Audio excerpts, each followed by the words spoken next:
दोस्तों नमस्कार, मैं उपेंद्र यादव। बेरोजगारों की बुलंद आवाज में आप सबका स्वागत है। दोस्तों लगातार हर कार्यक्रम में मैं कहीं ना कहीं आप बेरोजगारों से संबंधित वो विशेष सूचना लेकर विशेष जानकारी के साथ मैं आपके बीच में होता हूँ। और जानकारी वही होती है जो धरातल पे हम काम करते हैं। सोशल मीडिया पर काफी लोग हवाई फायर करते हैं बैठे बैठे, ये हो जाएगा वो हो जाएगा, लेकिन राजस्थान बेरोजगार एकीकृत महासंघ एक ऐसा संगठन है जो धरातल पे काम करता है। दोस्तों तमाम कई इश्यूओं को लेकर मैं आपके बीच में लाइव हूं और मैं तमाम उन इश्यूओं को लेकर बात करना चाहूंगा कि नई भर्तियां अभी चुनाव आचार संहिता लगी है, अभी तो कोई भर्तियां आएंगी नहीं, लेकिन जो आने वाले समय में सबसे बड़ा मुद्दा हमारा यही होगा कि प्रतिवर्ष जितने लोग रिटायर्ड होते हैं, जितने पद खाली होते हैं, हर विभाग में वो भर्तियां निकाली जाए। इसके अलावा एक सबसे बड़ा इश्यू और होने वाला है कि सरकार में हमारी हिस्सेदारी होनी चाहिए, क्योंकि जो भी सत्ता में सरकार आती है युवाओं का सबसे बड़ी भागीदारी होती है, सबसे बड़ा रोल होता है। आपने देखा होगा कि पूर्ववर्ती सरकार से हमने मांग उठाई, मांगे नहीं मानी तो हमने एक अभियान चलाया और उस अभियान में हम सफल हुए और वर्तमान सरकार को सपोर्ट किया और वो सत्ता में आई।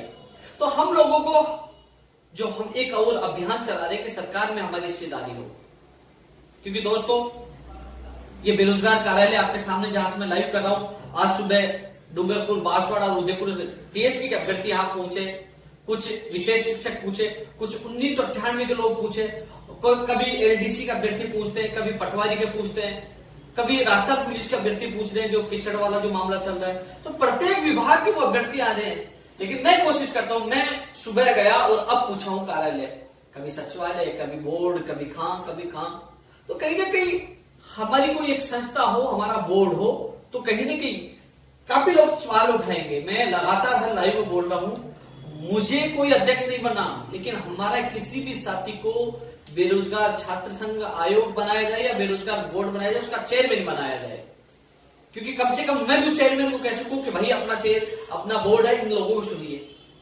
लोग दूर दूर से आते हैं, पीड़ाएं बहुत होती है, छोटी छोटी समस्याओं को लेकर आते हैं। यदि हमारा बोर्ड हो तो सामने अधिकारी हो, एक तरफ पीड़ित अभ्यर्थी है और वो चेयरमैन हो, बैठ के कहे कि हाँ ये मामला है, निस्तारण कीजिए, ऑन द स्पॉट उनका काम हो सकता है। हमारी हिस्सेदारी हो।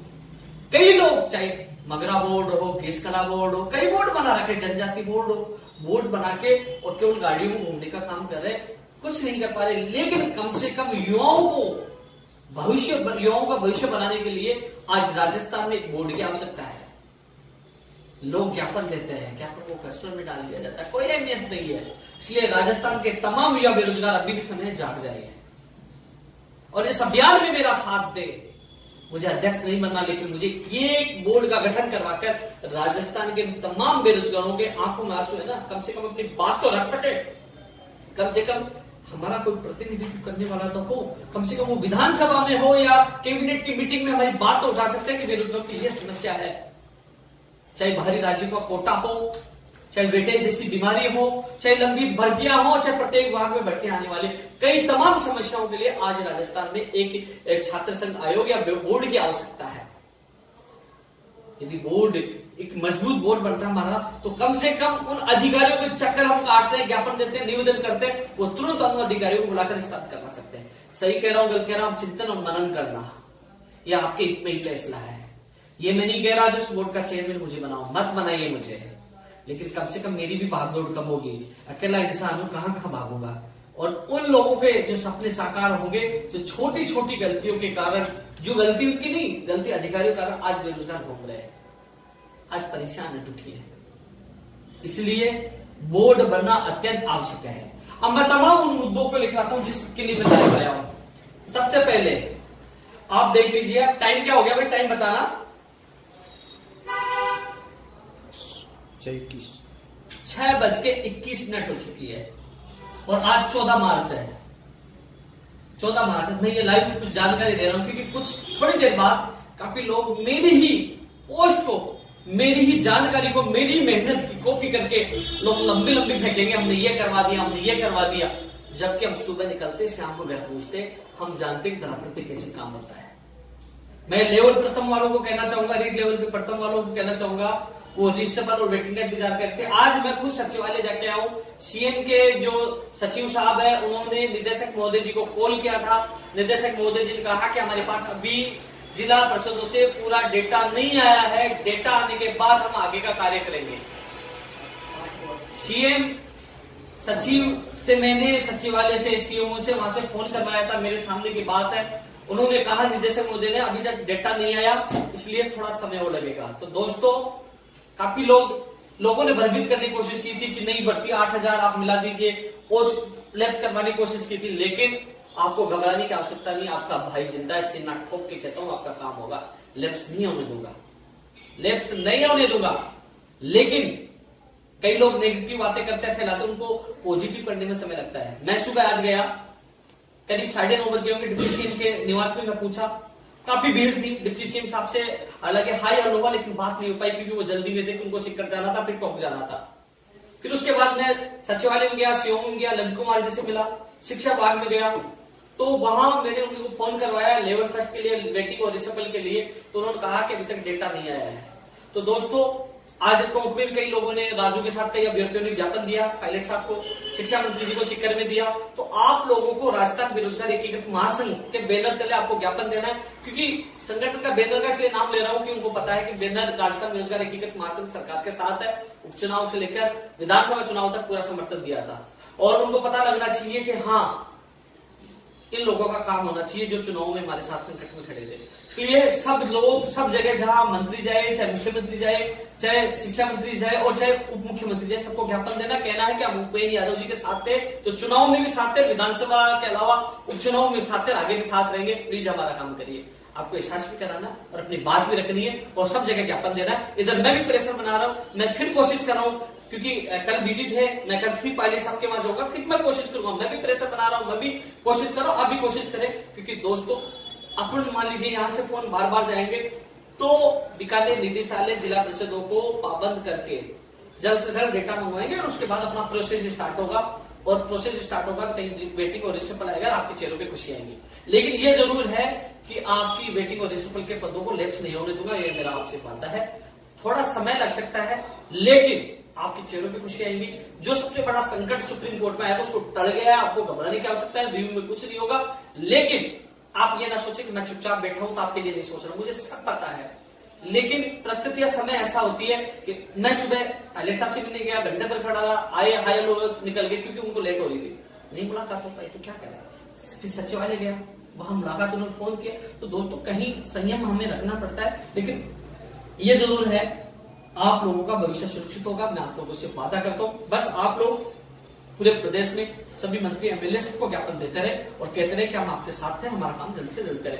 ये लेवल फर्स्ट के लिए हो चुका है। अब मैं लेवल 2 के लिए विशेष सुन लीजिए, मैंने भी टाइम बताया ना 6 बज के, अब दोबारा टाइम वो बता देता हूँ, 6:25। आप लोगों के लिए विशेष था। वो इसलिए विशेष था कि कुछ लोगों ने आप लोगों को गुमराह करने की कोशिश की, झूठ बोला, भ्रमित किया कि आपकी फाइल दिल्ली निर्वाचन आयोग में चली गई। आज मैं खुद उस फाइल के पीछे गया हूं, हर अधिकारी से मैं मिल के आया हूं। आपकी फाइल शिक्षा विभाग से जीएडी में गई है, जीएडी से वापस सेल्फ कंटेंट नोट, यानी कि जो ब्रीफ कि आज तक क्या क्या हुआ, कौन सी स्थिति पे आप भर्ती है, पहले कब भर्ती आई, कितने पदों पे थी, क्या थी, पूरी डिटेल, पूरी फाइल मिल जाएगी दिल्ली निर्वाचन आयोग में। पूरी दिल्ली उन्होंने सेल्फ कंटेंट नोट मांगा है, और वो नोट आज वो मुख्य सचिव के पास पहुंच गया है। और मुख्य सचिव साहब से, क्योंकि मैं करीब 2:30-3 बजे मैं सचिवालय था, तो वो सेक्रेटरी साहब के पास आ गया था। तो सेक्रेटरी साहब से वापस जीएडी होते सेक्रेटरी एजुकेशन सेक्रेटरी की बात कर रहा हूं, और जीएडी होते वापस मुख्य सचिव के पास आएगा, मुख्य सचिव से वापस शिक्षा विभाग आएगा, शिक्षा विभाग से चुनाव आयोग में आएगा परमिशन के लिए। जो लेवल 2 के रिसेबल वेटिंग में चयनित हुए जिनकी काउंसलिंग हो चुकी है, उनकी परमिशन के लिए वो आपकी फाइल चल चुकी है। आप लोगों के, क्योंकि बट लोग हवा में मार करते हैं लंबे लंबे, अवार्ड तो नंबर 1 मिलना चाहिए, लेकिन उनको ये सोचना चाहिए कि फाइल के पीछे भागना पड़ता है। मैंने आप लोगों को आज सुबह पोस्ट डाली थी, कल भी डाली थी, लोग भ्रमित कर रहे हैं, मैं कोशिश कर रहा हूं आज कोशिश करके आपका वो लेटर जो आपका कार्रवाई स्टार्ट कर रही है, और बहुत जल्दी ही वो चुनाव आयोग में चल जाएगी। मैं आपको अपडेट करता रहूंगा। ये मैंने समय इसलिए बताया कि आज की स्थिति जो मैंने आपको बताई है, सेल्फ कंटेंट नोट बनाने के लिए इसलिए आपको दिया गया था, वो आज शाम तक सेक्रेटरी साहब जो सीएस है मुख्य सचिव सीएस साहब उनके पास चल जाएगा, वहां से उनकी अनुमति होकर शिक्षा विभाग में आएगा, शिक्षा विभाग फिर चुनाव आयोग को भेजेगा। ये प्रक्रिया शायद मैं शाम तक और पता कर लूंगा, अभी लेट तक पता लग जाएगा कि आज पूछिए कल, यानी कि आज पूछा गया कल तक चुनाव आयोग में हमारी परमिशन के लिए जो कंटेंट नोट चला जाएगा, फाइल दी जाएगी, कंटेंट नोट एक ब्रीफ बनेगा, कब भर्ती आई थी, कितने पदों पे आई थी, अब वास्तविक स्थिति क्या है, कब क्या पूरी डिटेल्स हो जाएगी, वो ही मेल के द्वारा दिल्ली जाएगी। तो दोस्तों आज जाए कल जाए मैं आपको अपडेट कर दूंगा, फाइल के पीछे मैं लगा हुआ हूं, मुझे सारी डिटेल पता है, लेकिन कई चीज मैं शेयर नहीं करूंगा। लेकिन यह है कि आपकी फाइल दिल्ली दी गई है, जो प्रोसेस मैंने बताया, शिक्षा विभाग, जीएडी, सीएस यानी कि मुख्य सचिव, फिर शिक्षा विभाग और फिर चुनाव आयोग, राज्य निर्वाचन आयोग, उसके बाद दिल्ली, फिर वही चैनल से वापस आएगी। तो दोस्तों हर अपडेट दूंगा, मैं लगा हुआ हूं कि आपको जल्द से जल्द कुछ खबरें मिले, लेकिन इतना जरूर आपको संयम रखना होगा। दिल्ली जाने के बाद वहां भी मीटिंग होगी, उनकी जो कमेटी बनी हुई है, और वहां उस मीटिंग में आपको अप्रूवल मिलेगी, और अप्रूवल मिलने के बाद आपको अनुमति मिल जाएगी। आपको घबराने की कितनी वहां से अनुमति मिलेगी, अनुमति मिलने के बाद फाइल आएगी और फिर शिक्षा विभाग में आएगी, और उसी दिन आपके ज्वाइनिंग के आदेश जारी करवाने की मैं आप लोगों से वादा कर रहा हूं, पूरा प्रयास करूंगा कि उसी दिन फाइल आते आपके ज्वाइनिंग के आदेश हो जाए। ये आपका प्रोसेस है, मैं फाइल के पीछे पड़ा हूं और आपको हर अपडेट में देता रहूंगा, और आपका जल्द ही काम होगा, ये मेरा प्रयास है। इसके अलावा दोस्तों एक चीज और बता दूं, मैं भी अधीनस्थ बोर्ड के चेयरमैन से मैं मिलकर आया था पहले, तो वो जो कंप्यूटर एलडीसी भर्ती 2018 की टाइपिंग के लिए उन्होंने कहा कि हमने कार्यक्रम में भी पैटर्न के बारे में लेटर लिखा है, और आरपीएससी को जो आरपीएससी 2013 में कंप्यूटर से जो उन्होंने टाइपिंग करवाई थी, हम भी चाहते कंप्यूटर के माध्यम से इनकी टाइपिंग हो।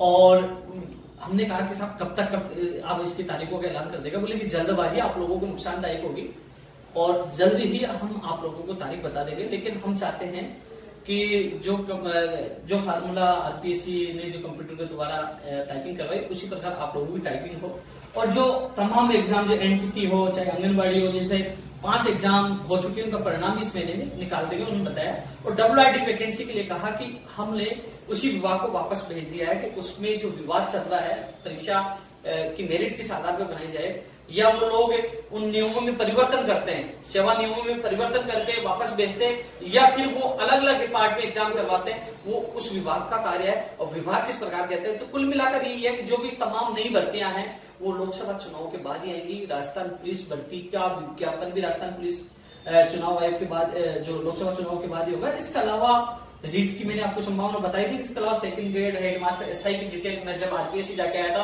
आपको पूरी डिटेल बता दी थी। इंतजार आपको करना होगा, जो गाइडलाइन हमें आरपीएससी के अधिकारियों ने दी थी उसका आपको इंतजार करना होगा।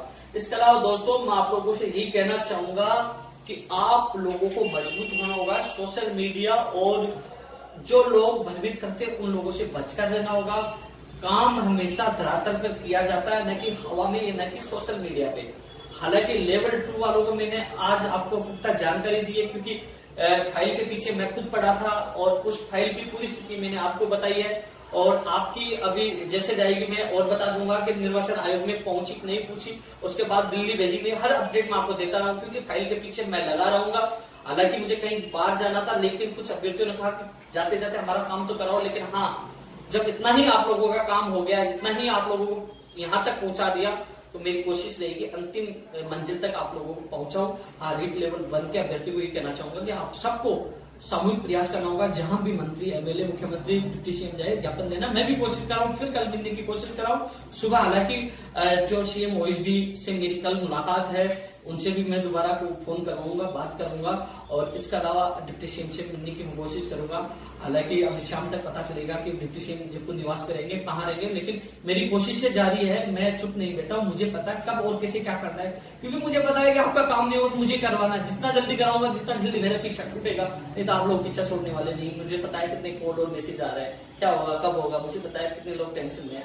तो काम तो मुझे करवाना है, इसलिए मुझे तो जल्द से जल्द करवाना होगा, जिससे मेरा पीछा छूट जाए और मैं भी कहीं जाना था, वहां जाकर आता हूँ। इसलिए दोस्तों इस वीडियो को ज्यादा से ज्यादा शेयर करना, सब लोगों से बचकर रहना, और इतना जरूर कह सकता हूँ सच्चाई और ईमानदारी को कोई नहीं हरा सकता।